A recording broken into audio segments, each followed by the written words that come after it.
Na tarde do segundo dia da 27ª Conferência da UNALI, um time de especialistas apresentou dados e informações em palestras que se estenderam até a noite. O debate iniciou com uma análise sobre a renegociação das dívidas dos estados e o sistema previdenciário, que contou com a participação do procurador da Alerj, Rodrigo Lopes, do diretor-presidente do Rio Previdência, Davis Marco Antunes, e do deputado da Alerj, Luiz Paulo. O parlamentar falou dos desafios fiscais, ressaltando que o Estado se encontra em regime de recuperação fiscal há quase 7 anos. Assim como o Rio, outros estados também enfrentam dificuldades para o pagamento da dívida pública com a União, que é ligada à questão previdenciária, já que a folha de pagamento inclui ativos, inativos e pensionistas. Luiz Paulo disse que é preciso estratégias para a renegociação dos valores e ressaltou que os juros cobrados pelo governo federal dificultam o pagamento, já que chegam a 4 vezes o valor da dívida. O IPCA mais 4% ao ano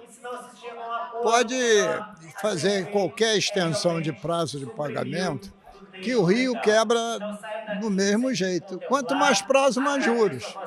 Se a gente entrar no orçamento de 25, você está proposto a pagar 2 bi de principal e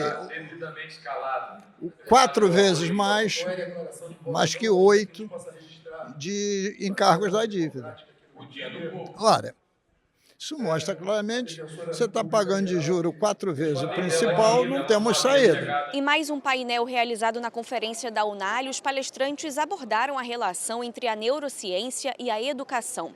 O abandono e a reprovação escolar foram pontuados como desafios a serem enfrentados. O impacto do uso de aparelhos eletrônicos no desenvolvimento cerebral das crianças foi ressaltado pela deputada Tia Ju, que também é educadora e já lecionou no ensino fundamental. Ela destacou que a busca pelo prazer imediato vem prejudicando a capacidade de aprendizagem dentro de sala de aula e nas relações socioemocionais. É preciso se preocupar com o desenvolvimento cognitivo das crianças. Elas estão fazendo uso excessivo das tecnologias e isso tem prejudicado o desenvolvimento cognitivo dela.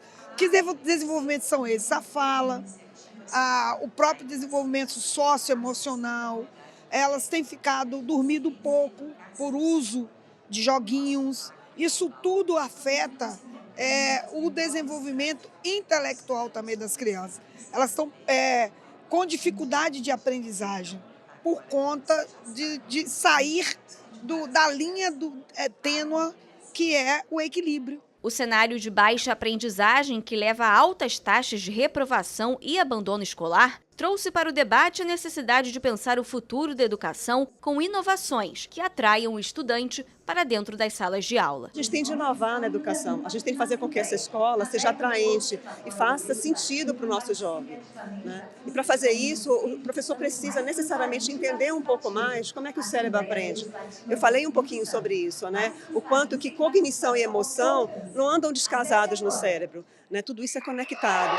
E se a gente não emociona, se a gente não mostra sentido, esse jovem não vai querer ficar na sala de aula. 700 mil alunos deixaram a escola o ano passado e 1.800.000 reprovaram. Então, são 2,5 milhões de crianças impactadas negativamente pela experiência escolar. A relação da educação e do jornalismo na construção de um pensamento crítico foi tema de mais um debate realizado no evento. Mediada pelo procurador-geral da Alerj, Robson Maciel, os participantes destacaram a necessidade de jogar luz em ações que estão dando certo em determinada região do Brasil na área educacional, para servir de exemplo para outros estados. O painel teve a participação da jornalista da Globo News, Aline Midley, e do autor e diretor de jornalismo do Meio, Pedro Doria. A gente aqui está num ambiente parlamentar majoritariamente ocupado por deputadas e deputadas, assessores, trazer um pensamento crítico de como pensam as pessoas do lado de lá do balcão, fazendo uma metáfora. Então, eu acho que hoje esse debate oportuniza nós do Poder Legislativo ter dentro da nossa casa uma crítica construtiva e uma orientação, um caminho de como devemos nos comportar para ir ao encontro dos anseios da população.